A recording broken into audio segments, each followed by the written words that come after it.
And I would like to ask all the mental health service providers that I'm hoping I will inspire you to keep searching, to keep improving, and finding new ways to help families with their loved one. I truly believe that prevention and intervention is key. I'm from Toronto, Canada, and 5 years ago, we lost our daughter to borderline personality disorder. My daughter died by suicide on June 17, 2011, and she was just 20. Our lives were transformed after that tragic event. I'm hoping today, while listening to my story, to my daughter's story, that you'll be able to try to imagine how prevention and early intervention could have made a big difference in our life's outcome. It all started 25 years ago.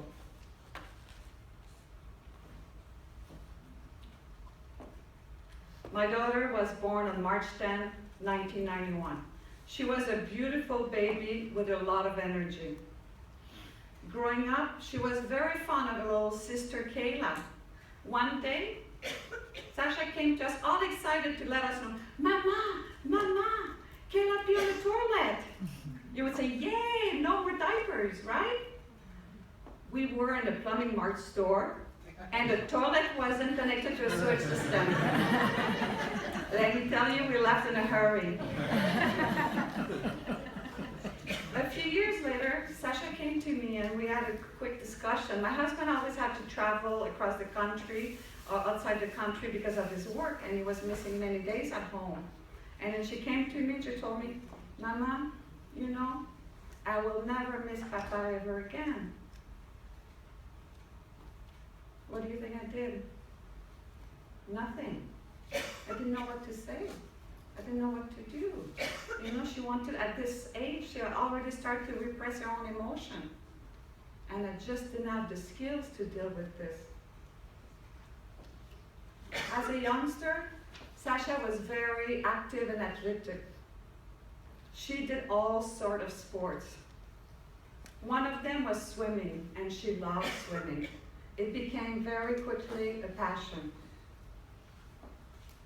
At age of 12, Sasha was already swimming over 25 hours, and she was swimming internationally. We were very proud of her, and at the same time, it had a major impact on our family lifestyle. Sasha was also a real social butterfly. Every time she was seeing people, she was giving huge bear hugs. This is where a nickname Sash Bear came from. Ultimately, Sasha's aim was to get a swimming scholarship in the US and to be able to make the Canadian Olympic team. But then came the somber years. For years, Sasha was surrounded by death. When she was 9, my cousin Fernand was on her birthday. The following year, we had to celebrate her birthday at the hospital where my dad was dying. The year after, her other grandfather passed away. The year following year, she lost her dog to cancer.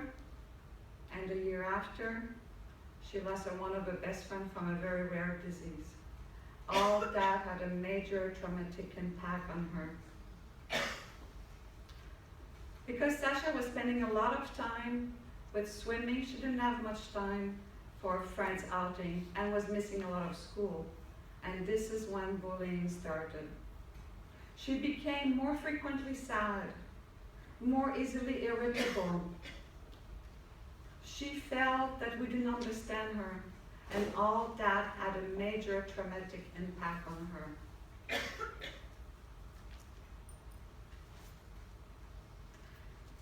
We tried to cheer her up, to tell her, you know, to enjoy, don't be sad, be happy. But she felt that we didn't get at all what she was going through. Unfortunately, we didn't have the skills. Where were our skills to be able to help her out while she was going through that difficult time? In the meantime, Sasha became more isolated. Our relationship degraded. To her eyes, from the perfect mom, I became the worst mom. We were yelling at each other constantly. She was very emotional, and I was trying to reason with her. Frustration was building up on both sides. She really felt that we didn't get her, that we didn't understand anything about her. This is when she did the first suicide attempt.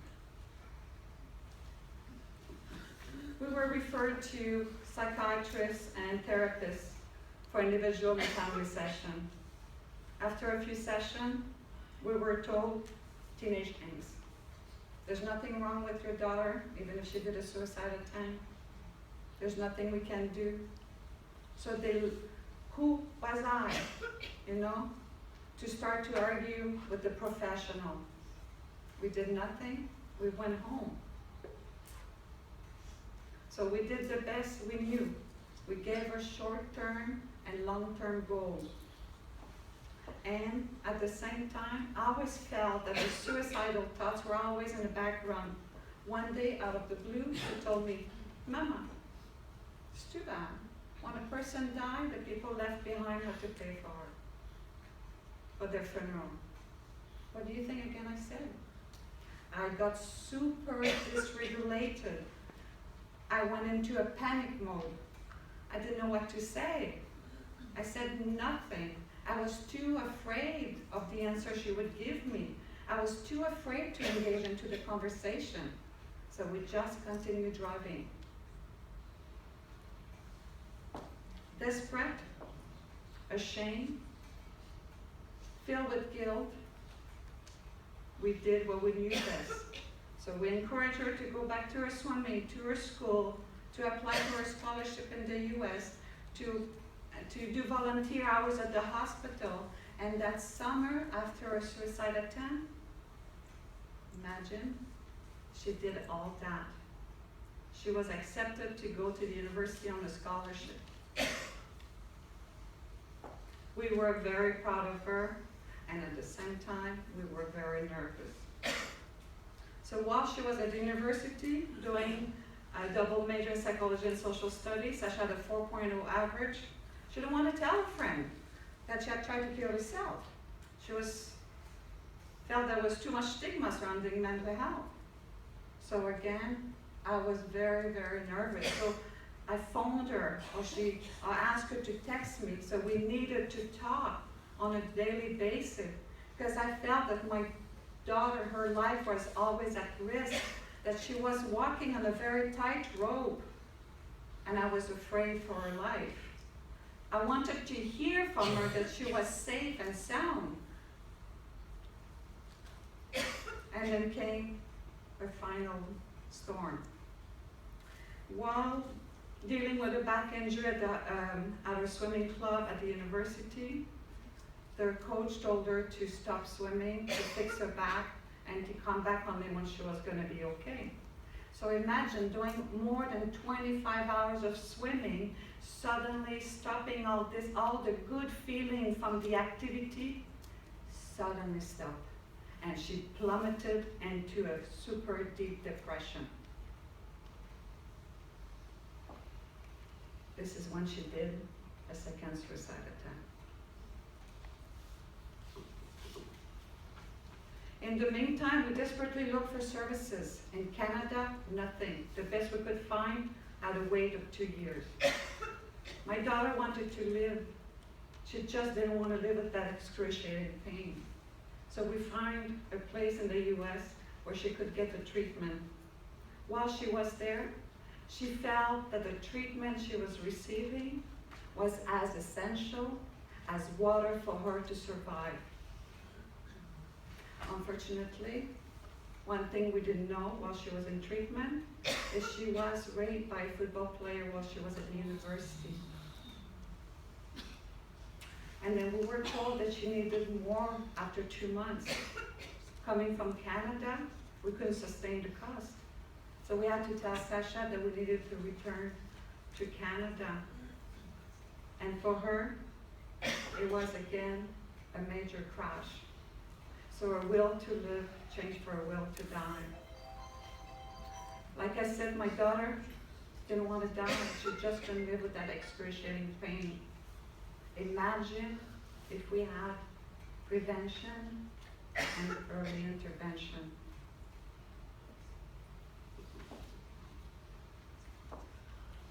When you think of it, stigma, judgment, shame, guilt, and the lack of skills and treatment availability played an important role in our family outcome. We will never forget the loss of our daughter, but we hope one day we'll be able to live with it. And thanks to Family Connection, to NEAPD Family Connection, we are learning this.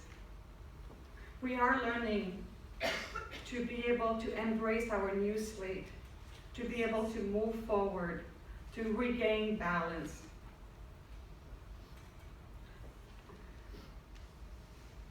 I will never be able to change the past. I will certainly be able to change the future.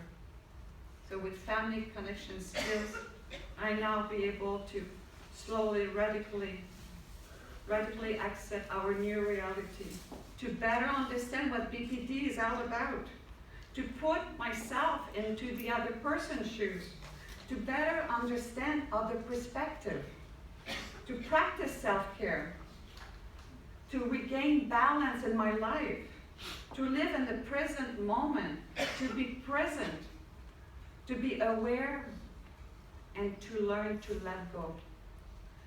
To learn to remove judgment, to be more effective in our relationship with others, to embrace validation. So this way I can build trust with the other person and work on problem management and problem solving. All this is building my sense of mastery to be able to move forward. This is why after Sasha passed away, we created to help families with Family Connection, an organization, a nonprofit organization, all run by volunteers, the Sashbear Foundation. Our main goal is to remove stigma by educating families, by educating professionals. We're part of the university resident program, where we give a 2-hour lecture to the first year resident to make sure they include families into the recovery of the loved one. We want to remove the stigma. We want to create more validating environment. So we raise money to train frontline service providers, so this way they can connect with the person, the patient of the hospital, with more empathy and compassion to be able to provide the service they need. It's important as well to build resiliency. So this is why we go in school as well, talk about our program, talk about Family Connection, talk the importance of seeking help. Like a checkup from the neck up should be as easy as a checkup for a broken arm.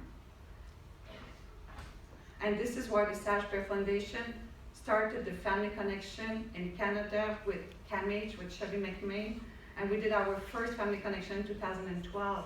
After 2 years, there was 2 groups, and we could see there was waitlist. We knew what waitlist was all about, so we decided that we needed to do something about this, and decided that the Sashbear Foundation would go into the community and start more groups. So we brought in Alan Fuzzetti for training for leaders. We were able to train 70 people, 26 service providers, 35 people from Toronto, and the rest from the outside the country. And we're so proud to say that we found a way to eliminate waitlists. The waitlist we have is for the next group only. And we started to go across the country. The beginning of the year, we were only in Ontario. Now we're in Quebec, Ontario, BC. So we're hoping by next year, we'll be across the whole country. we find a way to train our family members, because that 12-week program, free of charge, is so important to families. And all we do is to have the program led by family members. The program is easy. It's have a 6 module spread out in 12 weeks. It's based on DBT. We provide education on BPD. We tell them about the research, about the treatment. We concentrate on the mindfulness skills, on the relationship mindfulness. We talk about the family skills, how it's important to remove blame, to gain the balance, to do self-care, to radically accept the situation that we have in front of us with our loved one, and to learn to validate, to be able to build the trust, to make that connection for that problem management and problem solving. Here's a quote from a family member. After the first few weeks, we began to notice improvement in the dynamics at home. We have a better understanding of our adolescent and how we can communicate in a way that is effective. This is a renewed sense of calm in our home, and this program has helped us to accept our current reality so we can be active participants and creating a new one with our loved one. This is why it's important to train the families, because it's transforming the environment to a validating one. That family members are there even when treatment stops, and it gives a life worth living for them. And the families are better equipped to move forward with their loved one. It provides support and connection. Why going with families? Because we have the lived experience, because we can practice the skills on a daily basis, we can be there for our loved one. The more we practice, I always say to my family members, the more you practice, it's like a language. The more you practice, the better you become at it. It creates a support network for families, right? No blame, no judgment. We're finally not alone. We finally have people that understand what we're going through without judging us, without feeling that there's so much stigma when we open our mouth. Because we learn to open our mind before opening our mouth. And this is how we're growing our facilitator. We chose the facilitator from our program, from the Family Connection program. We able to ask some of the parents that we feel that we're willing to help us out to become leaders, so that we can create more groups. And then from there we can train them. We ask them to observe the next group, and then to participate in the next one and get the training from NEA. Where are we doing it? Everywhere, anywhere. When there's a need, we'll create a group.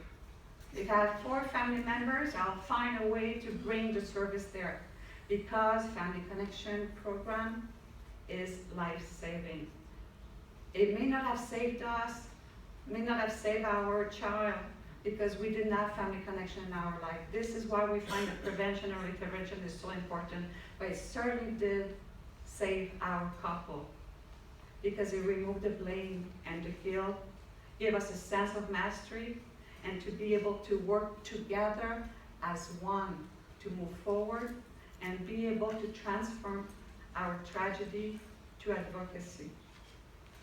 How are we doing? Through word of mouth, NEA. You can read all this quite easy. The funding, individual donation, grant. We do a walk. It's called the Borderline Walk. This year, Blaise was there. You're going to see a picture of Blaise. And this is mostly to raise awareness. I always say the more you raise awareness, the money comes. Don't have to worry. Like, to do Family Connection is a free program, so it doesn't need much money. You just need a bit of money to be able to pay for the admin piece of it, of the booklet and the location of some food. Here's a quote from a service provider where they're providing us the room. It says, "It increased capacity to provide valuable free services to our family members. Impressive result, because many participants report noticing improvement only after a few weeks." Why? Because suddenly we give them the opportunity to feel that they're not alone and someone understands what they're going through.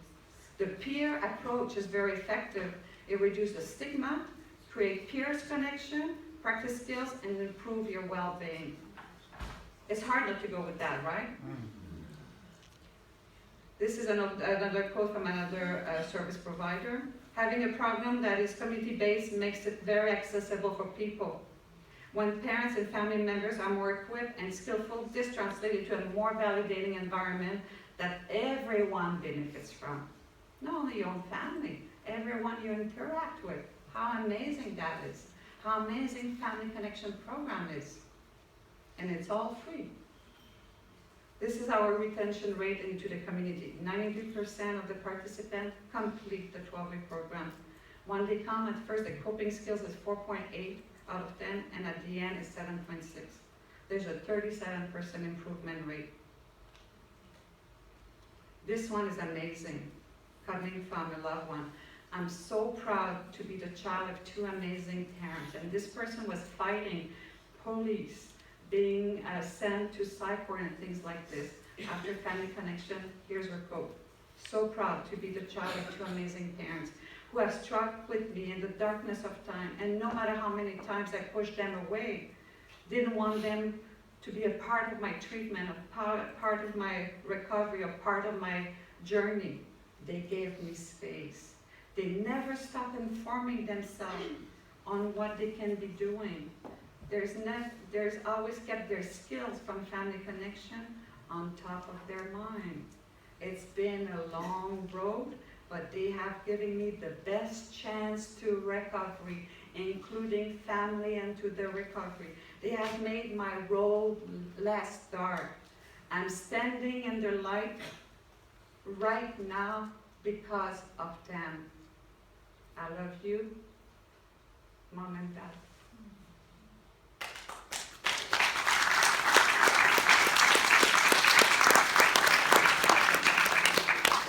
On this note, I want to say, if you're ever in Toronto on May 28, 2017, please come to the Borderline Walk. Harry will be with us this year. Last year, we had the fortunate Blaze was with us. He was cutting the ribbon. Next year, if you want to see Perry cut the ribbon, you have to be in Toronto May 28, 2017. If you ever want to connect with us, here's the information. One thing I wanted to mention as well is we created a movie or clip with 13 participant loved one with BPD, and its conjunction Blaze is part of this video clip as well, and I find it's nicely put. It's about a story of 13 people living with the disorder, how DBT, how treatment, how support made a difference into their journey for recovery. So if you want to go on YouTube and check Having a Life Worth Living, it is all worth it. So I really thank you for your time, and I'm looking forward to continue the conference. YouTube, Having a Life Worth Living? That's Yes.